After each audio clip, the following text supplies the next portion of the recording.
Hola, mi nombre es Agustín Sánchez Cota, soy doctorando en el programa de Lenguas y Cultura de la Universidad de Córdoba. Mi supervisor en este programa es el profesor Manuel Bermúdez Vázquez. Pertenezco también al grupo de investigación Historia de la Filosofía HUM364. Debo dar mis agradecimientos a la University College London, que es la universidad que me ha acogido como visitante este año, y a la profesora Charlotte Slade, que ha supervisado este proyecto de investigación aún no terminado, cuyo título para esta presentación es Aunque el transhumanismo se vista de seda, eugenésico se queda. Y bueno, la idea fundamental es, este proyecto intenta analizar las ideas que originaron el movimiento eugenésico en la segunda mitad del siglo XIX y que duró hasta la segunda mitad del siglo XX, que cayó tras la Segunda Guerra Mundial, y sobre todo plantear si las ideas eugenésicas continúan vivas en el movimiento transhumanista actual. He aquí un índice de esta presentación. En primer lugar voy a definir qué fue el movimiento eugenésico, después qué es el movimiento transhumanista actual. Voy a exponer la metodología, que ha sido una revisión bibliográfica de la literatura especializada en la eugenesia y la literatura teórica en el transhumanismo actual, y voy a exponer los primeros resultados, que han sido exponer la primera etapa de los orígenes de las ideas eugenésicas, algunas conclusiones que ya se pueden extraer de por dónde caminan las ideas en este sentido y cuáles han sido las referencias usadas para esta presentación. El término eugenesia procede de los términos griegos eu, bueno, y genes, nacimiento, y refiere a la discriminación entre lo que se considera un buen nacimiento para la sociedad o un mal nacimiento de un individuo para la sociedad. Según Wader, los primeros vestigios de estas ideas se pueden encontrar, de hecho, en la República de Platón. Cuando Platón realiza la división en clases sociales de la sociedad, considera que los gobernantes deben de procrear en su momento de esplendor biológico para que los siguientes gobernantes, es decir, para que su descendencia sea tan esbelta como la que se encuentra en ese momento. Aristóteles tiene otros principios también sobre quién debe procrearse o no en la política, que son diversos. Diana Bipol, en su trabajo también sobre este tema, destaca que en general, tras el caso griego, las ideas sobre las herencias biológicas de los individuos quedan un poco abstractas hasta que en Reino Unido, en el siglo XIX, convergen con una serie de inquietudes socioeconómicas y políticas desde el Estado.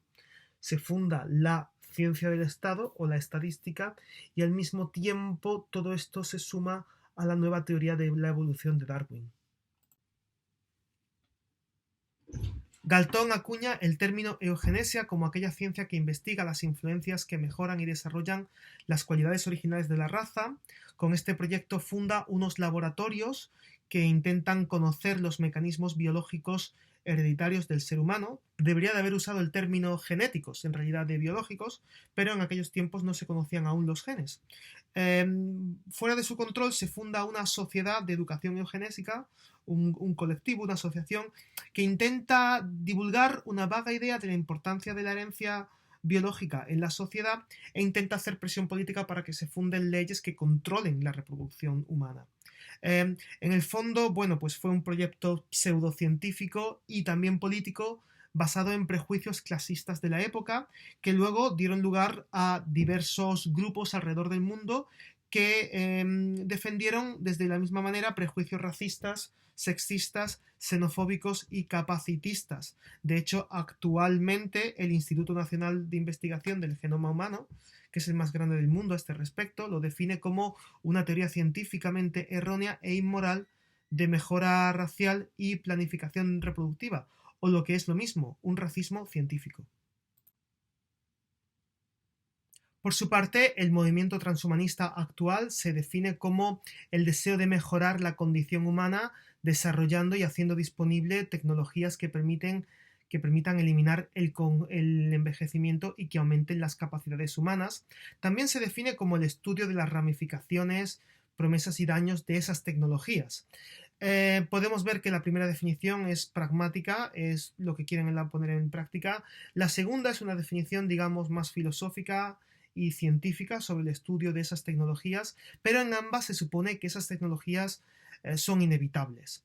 El diccionario de Oxford de inglés lo define como la creencia, el transhumanismo es la creencia de que la raza humana puede evolucionar más allá de sus actuales limitaciones mediante la ciencia-tecnología. Es una creencia porque está asumiendo que estas tecnologías son inevitables. Un experto en esta materia, el profesor Dieguez Lucena, lo ha definido como la defensa activa de la mejora del ser humano por medio de la aplicación de nuevas tecnologías. Y al final es una filosofía de la tecnología más que una filosofía científica, porque ese es su objetivo principal. La ciencia, digamos, es crucial para el movimiento, pero no lo prioritario. La metodología ha consistido simplemente en una revisión bibliográfica de la literatura especializada en el movimiento eugenésico y de la literatura teórica del movimiento transhumanista. La pregunta que se plantea en este trabajo es si el transhumanismo es una versión contemporánea del pensamiento eugenésico, y para ello es necesario establecer una historia de estas ideas desde sus orígenes. También se desea observar su evolución a través de la figura de Julian Huxley y dilucidar si este autor intentaba defender una nueva eugenesia a través de sus ideas de humanismo evolucionario y transhumanismo. Hablando de los resultados, comenzamos diciendo que la mayoría de los especialistas en historia de la ciencia dedicados al movimiento eugenésico reconocen que sus ideas son previas a la acuñación del término por unas décadas antes. Sin embargo, Waller, en un estudio que hace sobre las ideas de herencia biológica, demuestra que éstas estaban en boca de todo el mundo durante el siglo XIX, y que, junto con Basford, afirman que tenían un especial impacto en la medicina desde un punto de vista privado. Esto es, se cuestionaba la herencia biológica de los individuos por si eran aptos para ser escogidos como pareja en un matrimonio, y también para explicar enfermedades cuyo origen se desconocían. Blacker estableció la primera historia del movimiento eugenésico y además formó parte de él, y dijo que estas ideas surgieron en el contexto del debate sobre la teoría de la evolución en el ser humano gracias a la publicación del Origen de las especies de Charles Darwin. Farral, que nunca perteneció al movimiento y realizó una tesis doctoral sobre el tema, dijo que esta afirmación es correcta, pero que en ese debate había dos premisas que ninguna de las partes que discutían rechazaba. La primera premisa era que la evolución de la humanidad se había dado desde la selección natural y había avanzado hasta la civilización, y ahora este último proceso estaba alterando el proceso natural. Y la segunda premisa era que la mayoría de los problemas sociales y los problemas de salud de la época, que no tenían ninguna explicación, debían de ser explicados de forma hereditaria. Esto es, eran problemas que se arrastraban desde la anterior generación.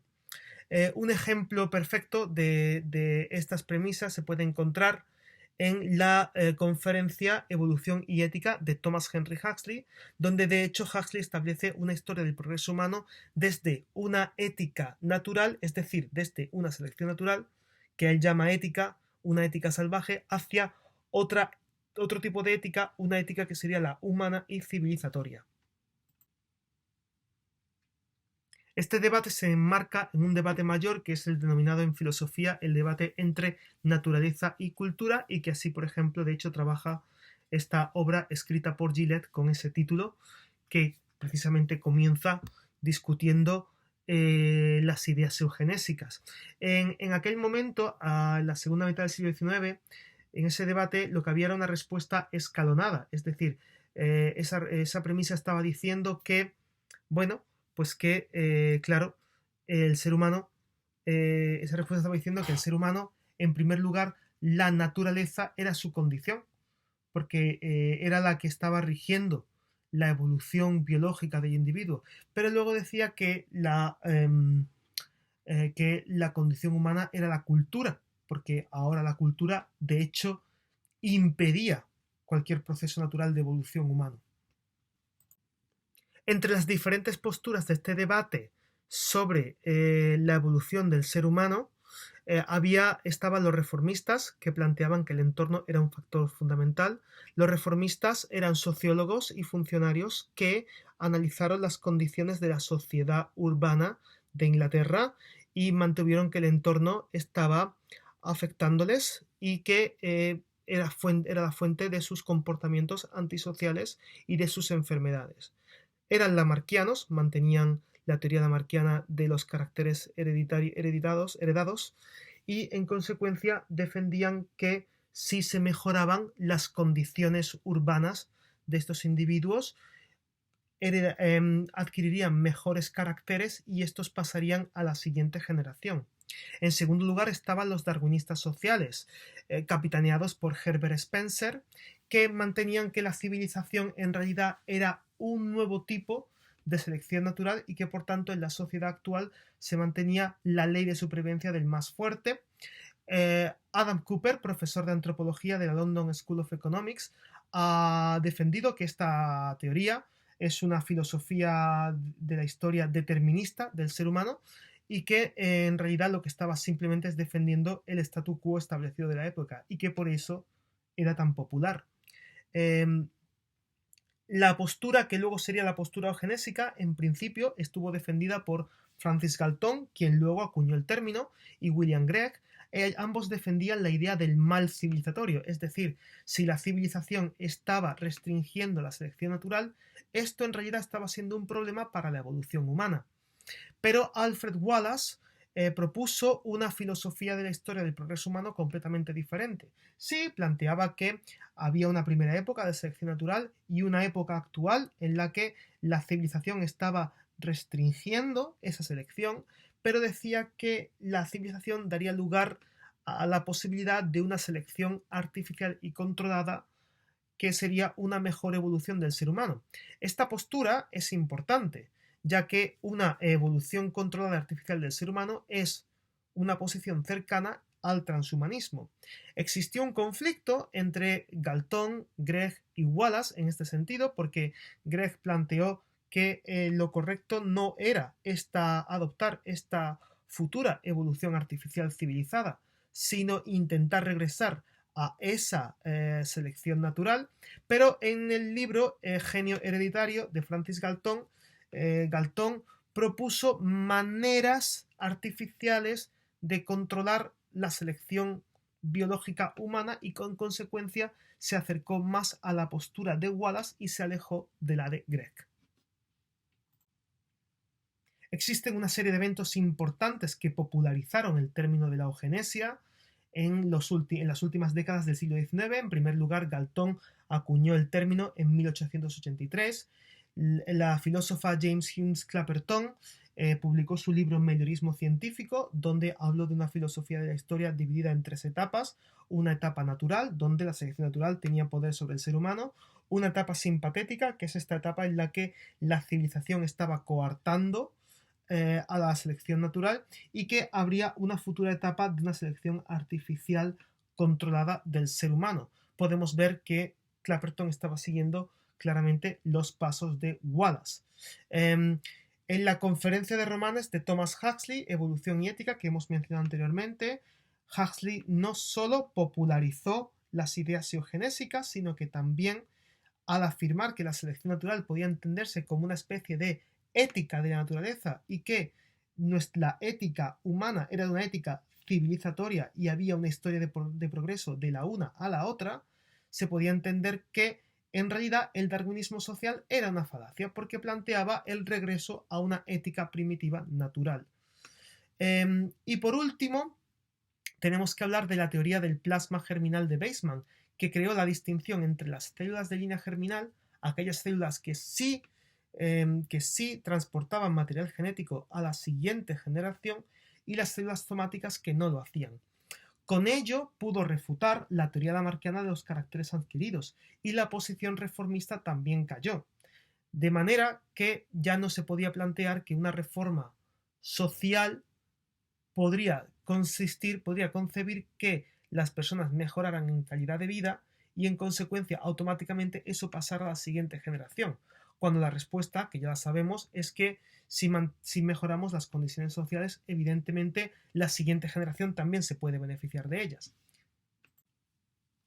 ¿Cuáles son, por ende, las conclusiones de este trabajo? Bueno, pues en primer lugar, que se rechazó tanto el pensamiento reformista, que fue refutado por Weizmann al refutar el lamarckismo, y también el pensamiento darwinista social de Herbert Spencer, que fue refutado por Huxley.